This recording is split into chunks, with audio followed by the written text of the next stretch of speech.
Bonjour et bienvenue pour cette nouvelle émission des Clés de la Rénovation. Alors, le climat dans nos assiettes, l'énergie dans nos assiettes également, c'est ce dont on va parler ce soir. On va ensemble parler gourmandise, alimentation, on va cuisiner en partie, on va peut-être un peu saler, poivrer, mijoter, saisir. En tout cas, on va parler de plein de choses qui se passent dans notre assiette. Et pour aborder ce sujet, deux experts nous accompagnent pendant toute l'émission. Audrey Giquel. Bonjour Audrey. Bonjour. Tu es chargée de projet sensibilisation et éco-consommation à l'association Espul dans le Rhône. Tout à fait. Alors justement, est-ce que tu peux nous présenter en quelques mots le concours, le climat dans nos assiettes ? Oui, alors le climat dans nos assiettes, c'est un concours de cuisine locale que nous avons organisé, nous organisons depuis 6 ans et qui rassemble des particuliers, environ 4-5 particuliers par équipe et un restaurateur. Les équipes doivent cuisiner un repas, donc plat, dessert, sur lequel ils analysent l'impact CO2, le prix et la provenance des produits. Et donc ils ont une matinée pour cuisiner et à partir de midi on ouvre les portes au grand public pour dégustation et vote.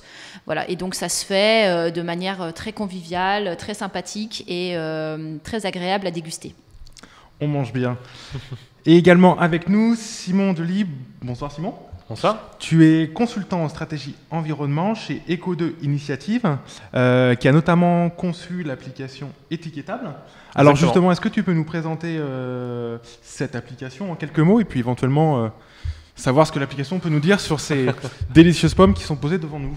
Oui, avec plaisir. Donc étiquetable, c'est un projet à deux volets. Un volet professionnel, où on accompagne les professionnels sur l'alimentation durable, et un volet grand public, comme tu parles, sous la forme de cette application. Donc cette application, en fait, c'est donner les bonnes informations pour s'alimenter durablement. Donc dedans, vous y trouvez la saisonnalité des fruits et légumes. Donc typiquement, vous pourrez savoir si cette petite pomme, elle est de saison aujourd'hui, est-ce qu'elle le sera le mois prochain. Vous avez toutes ces informations là-dedans dans l'application, avec en plus des informations sur la nutrition, des conseils de recettes derrière pour la cuisiner. Vous trouverez aussi les référencements des zones de pêche à privilégier par espèce de poisson. Et enfin, vous avez aussi un référencement d'un ensemble de restaurants qui sont engagés autour des thématiques de la durabilité dans l'alimentation.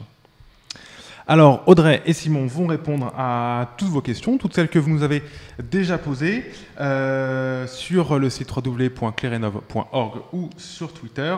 Et vous pouvez dès à présent nous envoyer vos questions pour la prochaine émission du mois de mai 2018 qui traitera cette fois-ci du bioclimatisme. On reviendra à l'habitat et la rénovation et la construction. On parlera donc de conception bioclimatique en rénovation. Revenons tout de suite à l'assiette. Une première question pour toi, Simon, qui nous est posée par Caroline. Finalement, qu'est-ce que c'est l'alimentation respectueuse de l'environnement ? Qu'est-ce que c'est que l'alimentation durable ? Alors, l'alimentation durable, moi je partirais de la notion de durabilité au sens large, donc les trois grands piliers, le côté environnement, le côté social, le côté économique. Donc quand on va parler d'alimentation durable, on va parler de tout ça. Donc dans l'environnement, on va entendre, et c'est le sujet notamment qui fait le lien avec l'énergie, le réchauffement climatique. Donc c'est une des grandes thématiques autour de l'environnement, mais pas que. Derrière, on peut regarder aussi le bio, l'enjeu de la biodiversité et ce genre de sujets-là. Le côté social, il y a le côté plaisir, plaisir à manger, le côté relation avec les agriculteurs, ce côté, voilà, ce lien social. Et ensuite, il y a le côté économique sur la répartition des richesses, à qui va l'argent quand j'achète, quand je cuisine. Donc voilà, on peut aborder le sujet de la durabilité sous ces trois différents angles pour parler d'alimentation durable. Et on va justement les décortiquer les uns après les autres. Pour poursuivre justement, Justine de Vincennes te demande, Audrey, quels sont les liens entre maîtrise de l'énergie et alimentation ? Comment finalement vous faites ces liens avec les familles, par exemple dans le concours ? Alors nous, le lien, on le fait surtout par rapport à l'impact climat.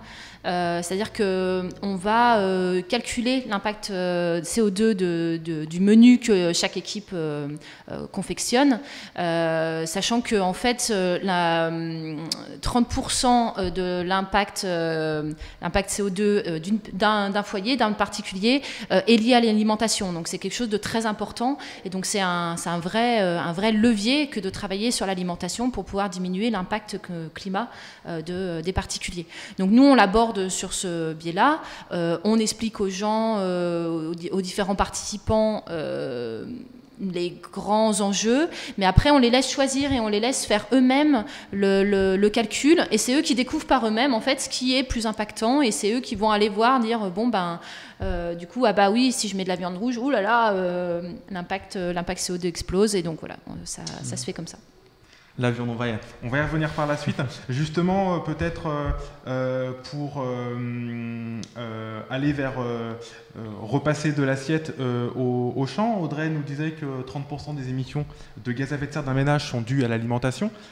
Quel serait, Simon, l'impact global finalement climatique de l'alimentation, du système agricole? Quels sont les éléments que tu peux nous apporter à ce sujet? En effet, en détail sur cet enjeu de l'alimentation en termes de réchauffement climatique qui est important dans nos émissions globales, ce qu'il faut savoir, c'est que la plus grande partie des émissions se passe dans le champ. C'est-à-dire que c'est au moment soit si c'est pour des fruits et légumes, au moment de la culture où il y a un impact. Donc c'est-à-dire que pour les fruits et légumes, l'impact va être surtout sur l'utilisation d'engrais, sur l'épandage de fumier, ce type d'émissions, où au-delà de la consommation de carburant pour le process, et notamment pour les tracteurs, on a tout un enjeu de rejet d'autres gaz à effet de serre, que sont par exemple le protoxyde d'azote, qui est beaucoup plus puissant que le CO2 et qui pèse beaucoup. Côté viande, là on a l'enjeu de... pour avoir de la viande, il faut nourrir cette viande. Donc derrière, ça nécessite aussi encore plus d'espace d'agriculture pour les nourrir, donc que ce soit tourteaux de soja ou autre. Il faut faire pousser tous ces végétaux-là. Et en plus de ça, il y a aussi le process de rumination. Donc on parle souvent des paies et des rots de vache, et c'est un vrai sujet. Les rejets de méthane liés à ces élevages sont un enjeu prégnant. Donc derrière, quand on parle de réchauffement climatique avec l'alimentation, il faut savoir que les gros enjeux se trouvent surtout dans le champ, et donc sur ces enjeux d'engrais utilisés et de digestion des animaux. Et donc on verra justement par la suite, dans un second temps de l'émission, comment faire le lien sur ces choix et ces pratiques de façon à influer et jouer justement sur les pratiques agricoles dans les champs. Alors pour poursuivre sur peut-être cette notion de réchauffement climatique ou d'impact, Jean de Nice pose la question, Simon, d'un rapport récent de l'ONU qui évoque des impacts délétères de la production agricole, à la fois sur le changement climatique mais également sur la biodiversité. L'agroécologie est évoquée et reprise souvent comme étant une solution. Est-ce que, en quelques mots, tu pourrais me préciser de quoi il s'agit quand on parle d'agroécologie? Donc, dans les grands termes, l'agroécologie permet de produire en étant un peu plus proche de la terre, d'être dans une relation, on va dire, plus à la relation qu'on aurait nous dans son potager, en fait, à produire simplement des denrées, et donc avec une approche beaucoup moins intensive de l'agriculture. Donc derrière, un enjeu de qualité, de production agricole plus durable et pour moi de meilleure qualité, et qui permet à la fois d'une meilleure répartition des richesses, un lien plus direct entre la terre et entre le consommateur, redonner du sens à l'alimentation. Aujourd'hui, on a tendance à considérer l'alimentation comme un autre produit. C'est un peu peut-être une des dérives qu'on a aujourd'hui, d'acheter de l'alimentation comme on achète de la matière, alors que derrière, c'est du vivant. C'est ce qui se passe dans les terres, c'est du vivant, et donc de garder cette relation particulière qui est importante, savoir que c'est ce qui nous fait vivre, et qu'on n'achète pas de l'alimentation comme on achète des meubles. Et l'agroécologie participe à ça, et justement, cette question va vers la remise en cause du modèle classique intensif, et je pense que dans ça, il est positif. Alors, on va continuer avec une question. Tu as parlé tout à l'heure, Simon, de saisonnalité. Question piège. Qu'est-ce qui est le plus impactant entre une tomate de saison venant du sud de l'Espagne et une tomate hors saison produite localement? Alors, la réponse est assez simple. C'est la hors saison qui est beaucoup plus impactante, même si elle vient de loin. Il faut savoir qu'en ordre de grandeur... mais si elle vient de près. Même si elle vient de près. Qu'elle vienne de loin ou de près. En fait, la saisonnalité et le fait surtout de cultiver sous serre chauffée, donc souvent, plus classiquement au gaz naturel, va entraîner une forte consommation d'énergie pour la culture de ce végétal, qui va être beaucoup plus importante que si c'était le même ingrédient de saison et transporté de très loin. Donc voilà, l'enjeu de la saisonnalité, en termes, si on cherche à répondre à la question de quelle est la priorité, donc si je dois choisir entre la saisonnalité et la proximité, en termes de réchauffement climatique, il faut privilégier l'ingrédient de saison. Après, on a d'autres enjeux. L'enjeu de la proximité est un enjeu aussi d'économie locale, de relation avec la terre, avec l'agriculteur. Donc on en revient à notre définition de la durabilité. On ne regarde pas que l'impact sur l'environnement, il y a d'autres impacts économiques avec la société qui sont aussi à prendre en compte. Justement, Audrey, est-ce que vous avez par exemple des outils pour s'y retrouver sur la question de saison? Alors, ça tombe bien que tu me poses la question parce que justement, nous avons un outil. Donc, à Espul, mais on n'était pas les seuls. Hein, donc, les espaces info-énergie de Rhône-Alpes ont travaillé sur un outil qui est le calendrier des fruits et légumes de saison. Voilà, alors on l'a pas inventé, ça existait avant, mais voilà, on l'a fait sur ce format rond, voilà, qui montre de manière assez classique les fruits et légumes de saison. Le petit plus qu'on a fait, c'est qu'on a travaillé avec un laboratoire de recherche en psychologie sociale qui s'appelle le GREPS et qui nous a fait prendre conscience que pour des personnes qui sont loin de cette problématique de lien entre la saison, l'impact climat, enfin voilà, il y a des personnes en fait qui sont très loin de ce genre de questions-là. Finalement, quand elles reçoivent un calendrier de ce type, ça va pas faire mouche, enfin en tout cas ça va pas être très impactant. Et donc il existe pour ça un autre calendrier qui est le calendrier des fruits et des légumes qui ne sont pas de saison et qui, a priori, d'après les études du GREPS, ont un impact beaucoup plus fort sur des personnes qui ne se posaient pas cette question. Et le fait d'avoir ce calendrier sur le frigo de ces personnes-là, ça éveille juste le fait de se dire « Oh, mais tiens, mais il y a un problème avec la saisonnalité des fruits et des légumes. » Voilà. Et si je peux compléter, dans l'application étiquetable, vous trouvez aussi la saisonnalité des fruits et légumes. Donc, vous avez le magnète sur le frigo et puis quand vous posez la question en magasin, vous pouvez utiliser l'application pour vous dire bah tiens, aujourd'hui la pomme, est-ce qu'elle est de saison, la carotte, est-ce qu'elle est de saison. Vous avez directement l'information dans l'application sous forme dématérialisée. Ou alors vous transportez le calendrier des fruits et légumes de saison avec vous. Vous pouvez aussi, ouais. Alors, une autre question à beaucoup d'euros. Les produits biologiques, donc issus de l'agriculture biologique, sont a priori meilleurs pour la santé, mais est-ce qu'ils le sont également pour l'environnement? Sont-ils moins impactants? Alors le mot impact va être dit un certain nombre de fois, mais en tout cas, ont-ils un impact équivalent ou moindre que des produits issus de l'agriculture conventionnelle? Alors, cette question est intéressante parce que tu le pointes très bien, c'est l'enjeu de l'impact qui est derrière. Donc, qu'est-ce qu'on entend par impact? Aujourd'hui, les études ne sont pas concluantes sur le fait de dire est-ce que le bio est plus ou moins impactant en termes de réchauffement climatique. Donc, entre guillemets, le sujet n'est pas forcément là. Le sujet est plutôt en termes d'impact, si j'entends impact sur l'environnement, plutôt d'impact local, donc sur la biodiversité, sur la qualité des terres. Là, il y a un vrai enjeu en termes d'environnement. Et ensuite, le bio, son enjeu aussi sur la santé. Donc la santé de celui qui le consomme, la santé de celui qui le produit. Voilà, l'enjeu du bio est plus là-dessus, sur l'enjeu de l'impact environnemental local et l'impact sur la santé derrière. J'imagine que c'est également des questions qui vous sont fréquemment posées. Audrey, bio, pas bio? Quels sont un peu les éléments de réponse que dans le cadre du concours, les familles soit trouvent, soit se posent, soit que vous leur apportez?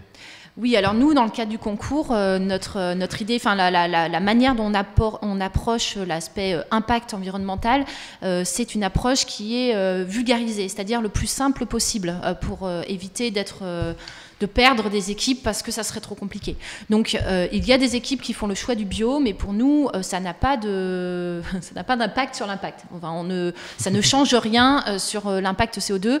Par contre, on met en valeur ces équipes qui font le choix du bio en mettant le logo AB, voilà, près de. Alors on a un petit panneau pour afficher les différents critères, donc impact CO2, provenance et coût du repas.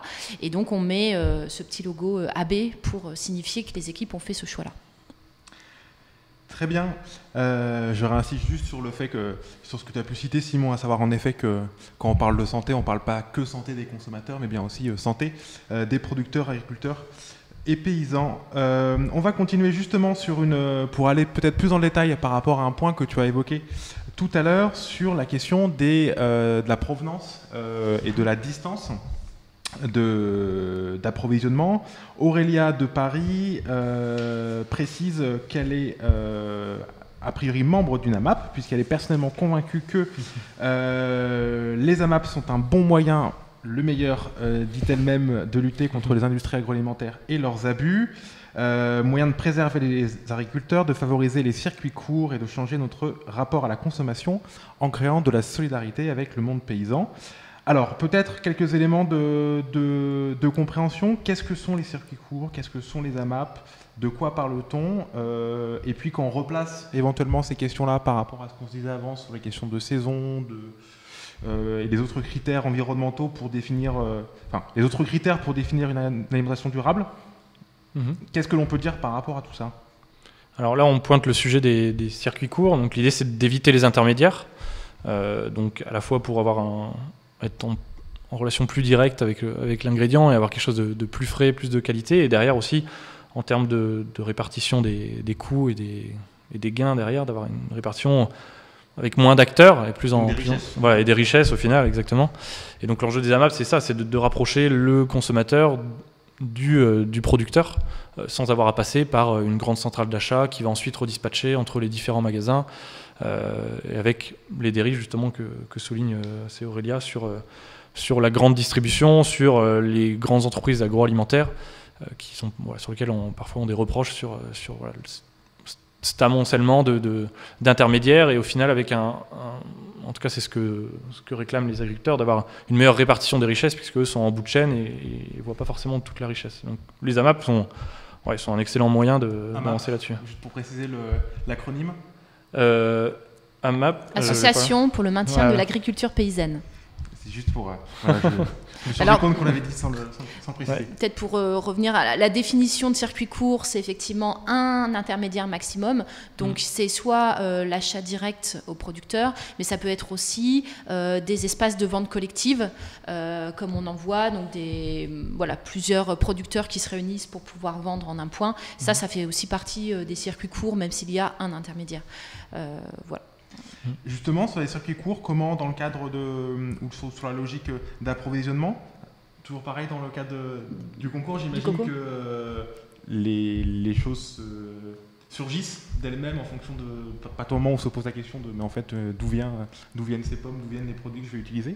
Oui, donc nous les équipes, en fait elles ont un budget pour pouvoir faire leur menu, on rembourse les équipes sur leurs achats, mais c'est les équipes qui s'approvisionnent, et pour nous il y a une vraie démarche pédagogique sur ok, je veux des produits, mais où est-ce que je vais les chercher? Et donc les équipes vont chercher elles-mêmes leurs produits, et on a eu il y a quelques années une équipe à Fleurieux qui a vraiment mis en avant, parce que quand ils sont montés sur scène, ils ont dit mais on s'est rendu compte à quel point on avait tout chez nous, et ils avaient en fait une moyenne de provenance de produits à 10 km.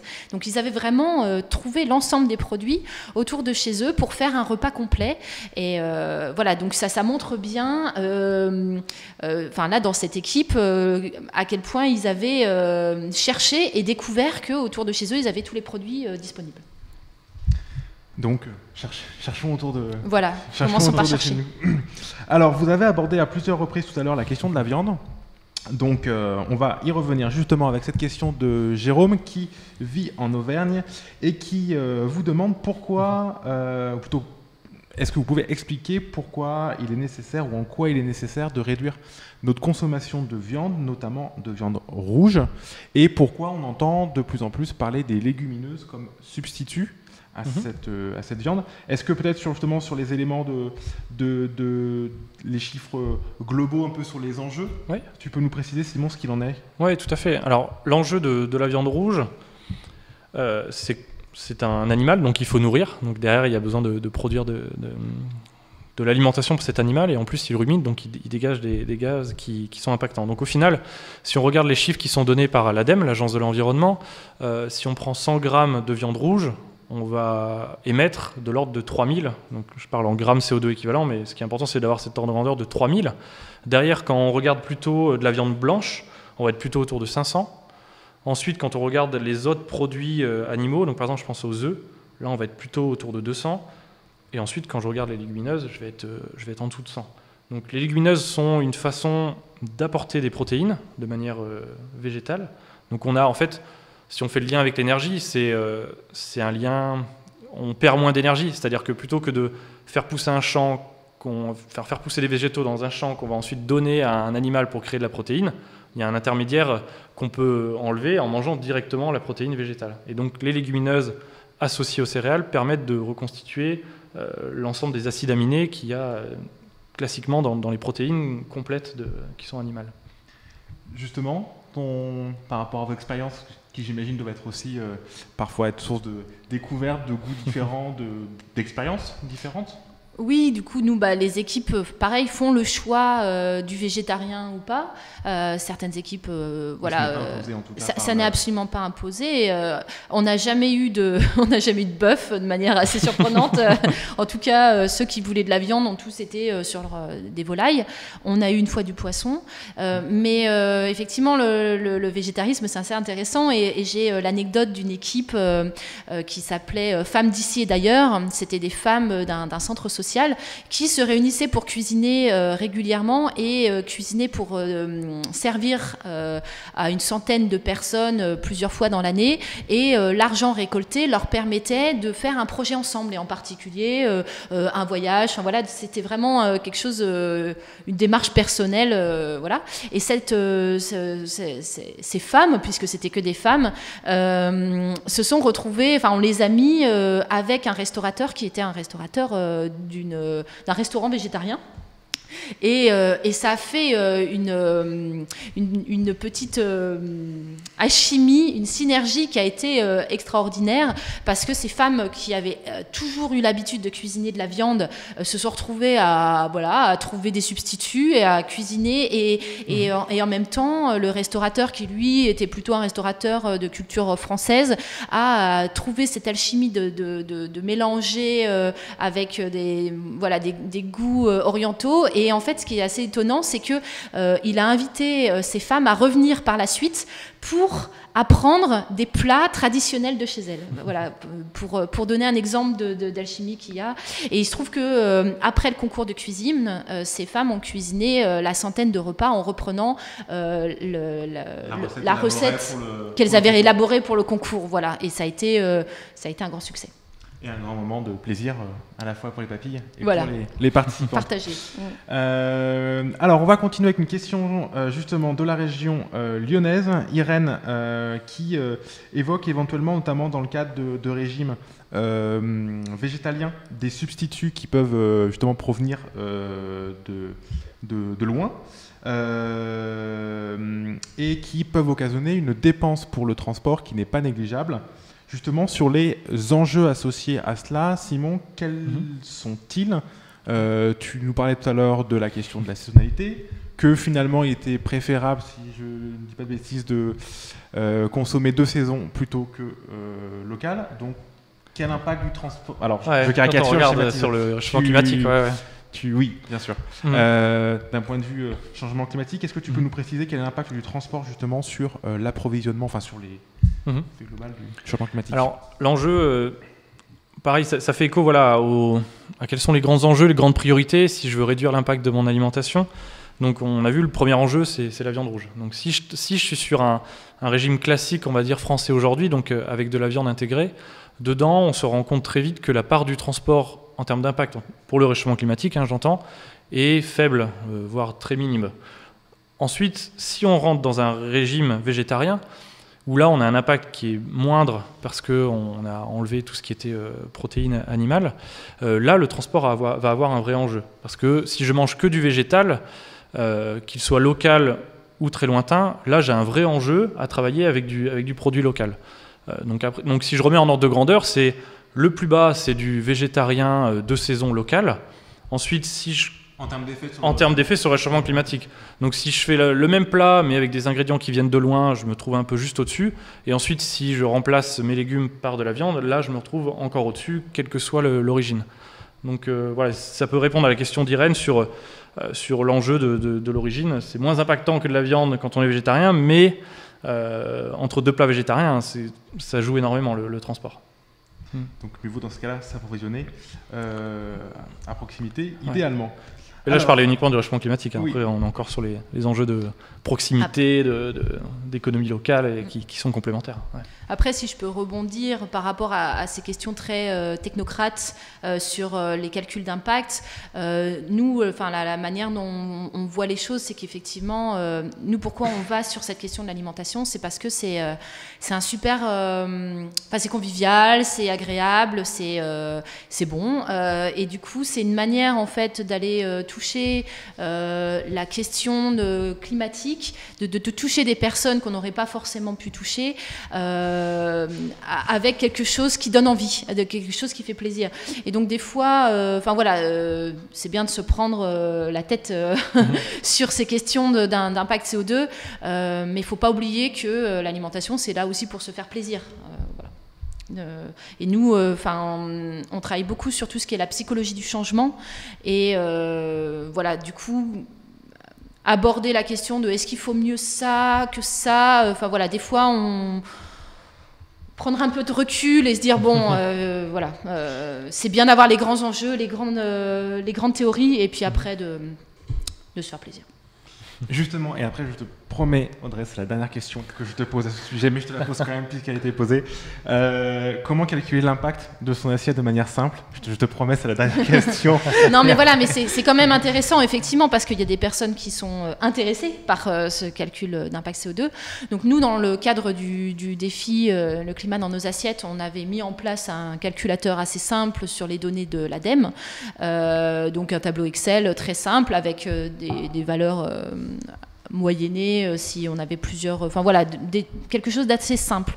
Depuis, des personnes ont fait des calculateurs bien plus élaborés et il est fort probable qu'on aille sur le calculateur d'étiquetable pour les prochaines éditions. Mais de manière simple, il est possible de faire un calcul carbone qui permet de voir effectivement les grandes tendances. C'est-à-dire, on va effectivement séparer la viande rouge de la viande blanche. Par contre, les légumes, on va mettre un seul impact CO2 parce que c'est pas sur ça qu'on va pouvoir voir l'impact. Donc une fois de plus, on reste bien sur la question de quels sont les grands enjeux et de façon à avoir des tendances plutôt que des éléments d'une précision irréprochable. Alors, on va continuer avec une question de Marianne qui vit à Montreuil. Audrey, elle te pose la question de, justement, tu as parlé déjà de plusieurs recettes issues du concours Le climat dans nos assiettes. Où trouver des recettes pour cuisiner avec une faible empreinte carbone ? Quelles sont les ressources finalement ? Est-ce qu'elles sont compilées par exemple par Espul ? Oui, alors il se trouve que il n'y a pas que Espul qui a fait le concours de cuisine Le climat dans nos assiettes. On l'a fait, plusieurs associations, plusieurs espaces Info-Énergie sur Rhône-Alpes ont fait ce concours sur plusieurs années. Et nous avons un certain nombre de livrets de recettes des équipes qui ont cuisiné qui se trouvent sur ecoconso.fr, donc un site internet qu'on a mis en place au niveau des espaces Info-Énergie de Rhône-Alpes. Tu disais tout à l'heure également que sur l'application, Simon, il y avait des recettes ? Exactement. Donc dans l'application, je ne l'ai peut-être pas précisé, mais elle est disponible sur Android et sur le store Apple. Donc totalement gratuite. Dedans, oui, vous avez un bloc avec des recettes durables dans lesquelles vous retrouvez les différents enjeux que j'ai cités avec les calculs associés à ces recettes. Et tout notre enjeu, ça a été de créer des recettes qui donnaient envie justement de cuisiner, de travailler la matière première et d'avoir un impact plus faible sur le climat. Donc là-dedans, vous trouvez un ensemble de recettes que vous pouvez filtrer, rechercher en fonction de vos envies. Vous pouvez les trouver aussi directement par l'entrée du calendrier des fruits et légumes de saison. Donc vous pouvez choisir, je sais pas, vous avez un chou chez vous, vous savez pas comment le cuisiner, vous allez dans l'application et en bas de la fiche du chou, vous avez un lien vers toutes les recettes dans lesquelles il y a du chou qui peut permettre de vous aider à vous inspirer. Donc pour ces recettes, c'est à la fois soit des contributions des utilisateurs de l'application, puisque l'application est collaborative et tout le monde peut proposer ses recettes, soit des recettes de chefs engagés avec qui on travaille et qui nous ont proposé leurs chefs qui sont, pour en avoir testé quelques-unes, vraiment savoureuses. Au-delà d'être bonnes pour le climat, elles sont très bonnes. Alors justement, on parlait tout à l'heure de substitution de viande pour limiter son impact, pour aller vers une alimentation plus durable, et de la viande éventuellement en général. Quels sont les conseils que finalement le concours que vous organisez nous apprend sur des pistes de substitution de viande, de la viande? Alors, de manière assez connue, voilà, pour substituer la viande, c'est effectivement les légumineuses, tout ce qui va être protéines végétales qu'on va pouvoir mettre en avant. Et donc, ça va être type quinoa, légumineuses, lentilles, pois chiches, etc. Moi, dans les petites recettes fétiches que j'aime bien, c'est les protéines de soja que j'aime beaucoup et qui peuvent être cuisinées par exemple marinées avec quelques gouttes de citronnelle. Voilà, c'est assez sympa. Et ça a vraiment un substitut, c'est-à-dire que les personnes qui vont goûter à des protéines de soja, des fois se font bluffer et pensent que c'est de la viande. Justement, j'en profite pour également préciser que dans le petit guide du réseau Action Climat, avec des fiches pratiques pour réduire les gaz à effet de serre de son alimentation, il y a aussi quelques recettes justement sur l'utilisation de légumineuses, de lentilles et de pois chiches pour des recettes qui a priori ont l'air délicieuses. Alors, Simon, on va continuer sur la question des poissons. Tu parlais tout à l'heure justement que votre application permettait de s'y retrouver notamment pour choisir des espèces de poissons en fonction des situations, notamment de surpêche. Qu'en est-il? Est-ce que tu peux nous préciser un peu de quoi il s'agit avec éventuellement des exemples? Oui, exactement. Alors déjà pour placer le contexte, aujourd'hui dans le monde, sur les stocks, sur les espèces de poissons qu'on pêche, 90% des stocks sont soit exploités à leur maximum, soit surexploités.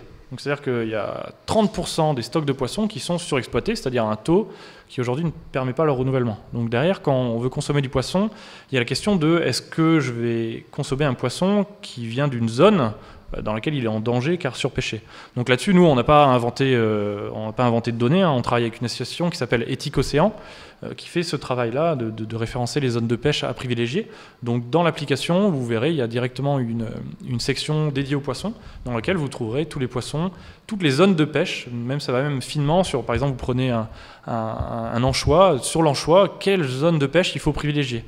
Vous avez vraiment ces recommandations-là, au-delà d'informations nutritionnelles sur ce que peut vous apporter le poisson et des recettes en la matière, mais vraiment de pouvoir choisir l'origine géographique, puisque c'est une information, quand vous allez chez le poissonnier, qui est obligatoire à afficher l'origine géographique du stock de poissons qui est présenté. Et donc ça permet de faire son choix de manière éclairée.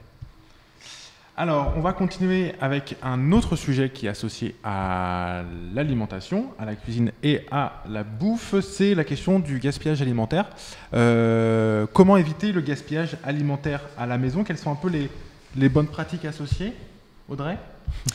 Oui, les bonnes pratiques, l'ADEME les a annoncées. Il y a bien gérer son frigo, c'est une des premières pratiques. Donc il y a même énormément de tutoriels sur Internet pour ranger son frigo. Selon les dates de péremption, c'est ça? Voilà, mais aussi en fonction de la température, D'accord. pour bien conserver donc, tout ce qui est frais, la viande, etc., plutôt en hauteur, etc. Donc voilà, donc ça c'est une première chose. Donc ça c'est sur les dates de péremption. Ensuite, il y a sur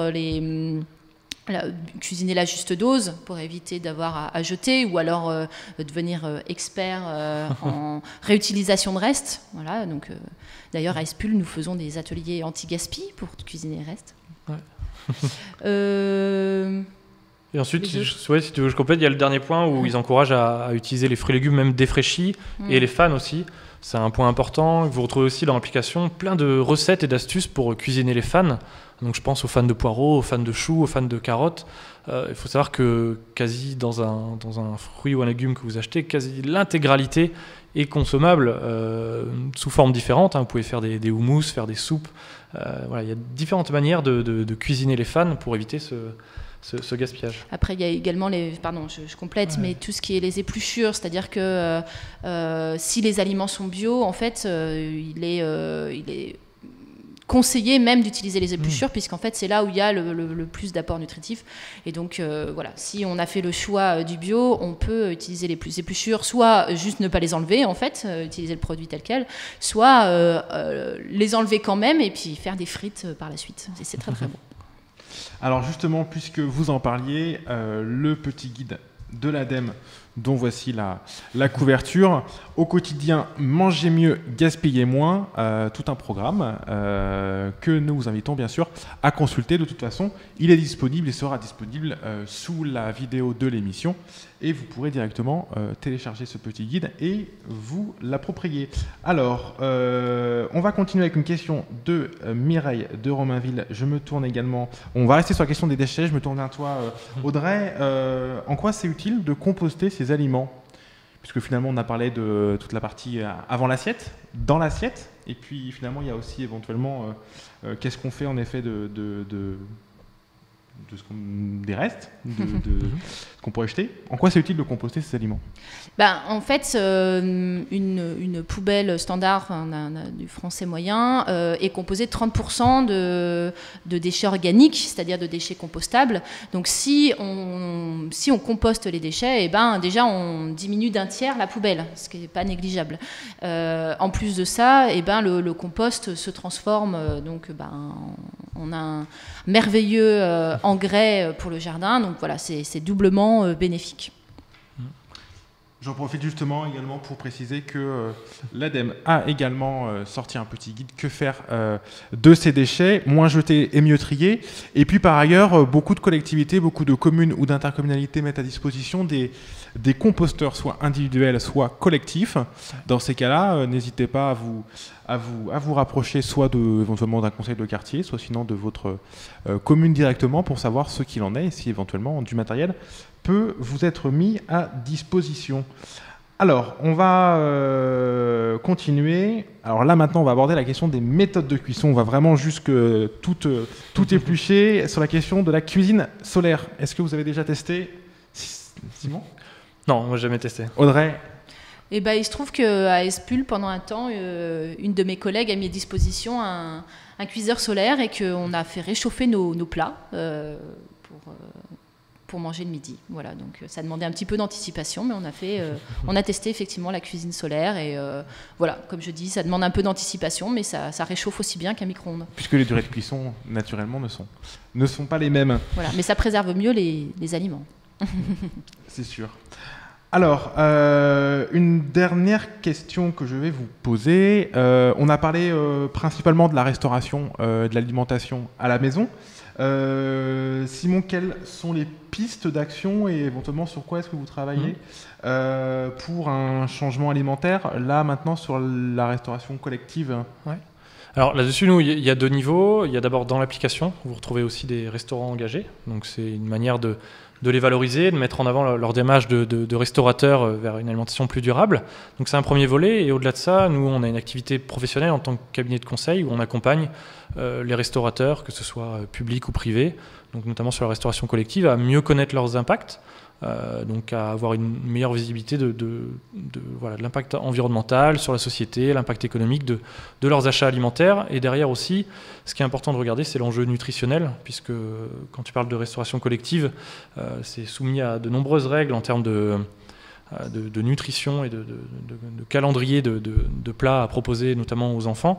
Et donc c'est comment, en restant dans ces règles-là, avoir une alimentation plus durable. Donc c'est le type de choses qu'on peut faire, qu'on fait quotidiennement dans le cadre de notre activité professionnelle. Donc notamment avec des collectivités, entreprises. Oui, exactement. Par exemple, là, on vient de finir un projet avec la mairie de Paris où on a travaillé sur l'ensemble de la restauration collective de la ville de Paris. Ce qui doit représenter un certain nombre de repas. Oui, quelques millions, quelques dizaines de millions, donc c'est un volume assez important et des lignes d'achat énormes. Enfin, pour nourrir tous les enfants qui vont à la cantine scolaire à Paris, c'est des volumes énormes, mais c'est des projets très intéressants puisque la mairie de Paris est très engagée là-dessus. Ça fait partie de sa stratégie, notamment dans son plan climat, de travailler sur l'impact de l'alimentation. Et donc, c'est des projets très enrichissants à la fois pour nous, et, enfin, on apprend mutuellement et c'est des super projets. Vous concernant, ASPUL, puisque je sais également que vous travaillez sur la restauration collective, est-ce que tu peux nous en dire plus sur justement des actions en cours, des pistes d'action ?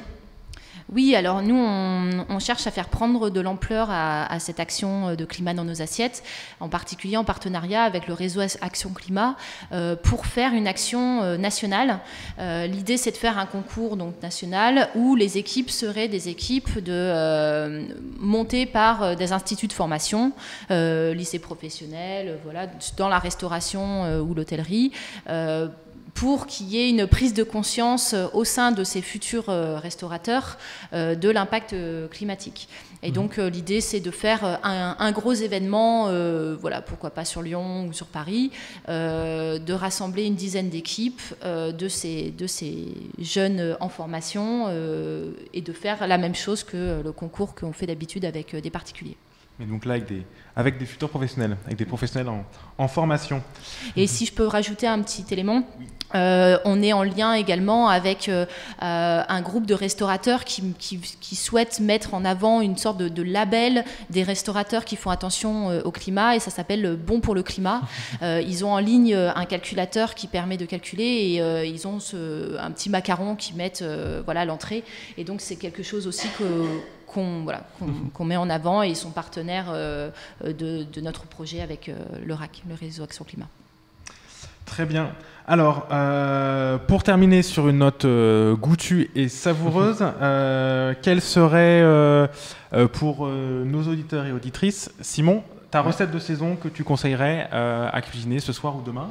Moi, c'était celle de ce midi, justement, où j'ai commencé avec une entrée où j'avais récupéré les fans de chou-fleur, que j'avais fait en soupe avec de la courge butternut, parce que là on est sur la fin de la saison des choux et des courges, donc autant en profiter encore un peu.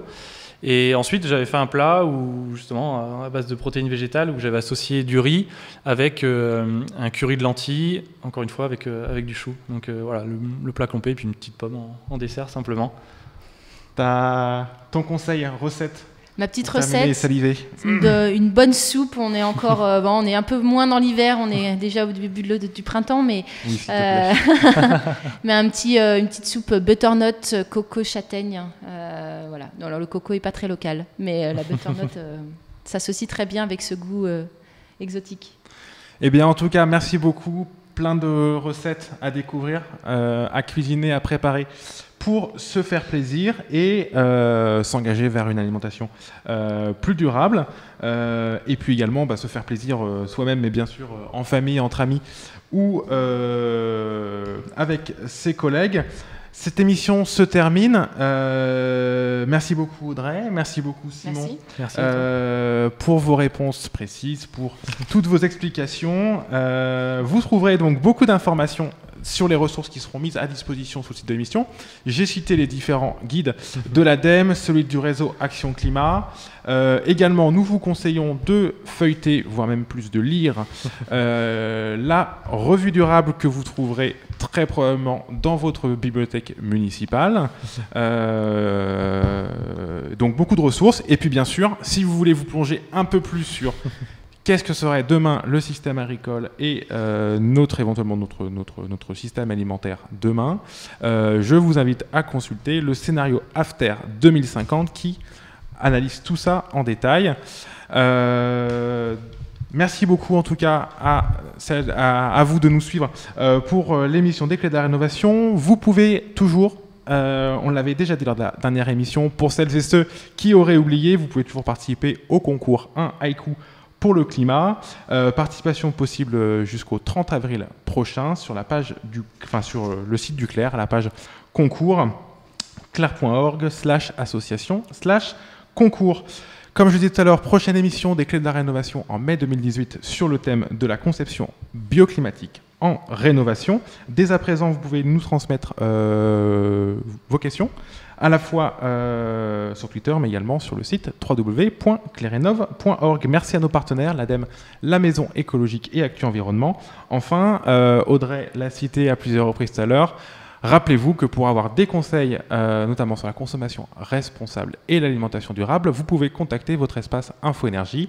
Retrouvez-les sur www.rénovation-info-service.gouv.fr ou numéro de téléphone 0808 800 700. Merci, à bientôt, au revoir.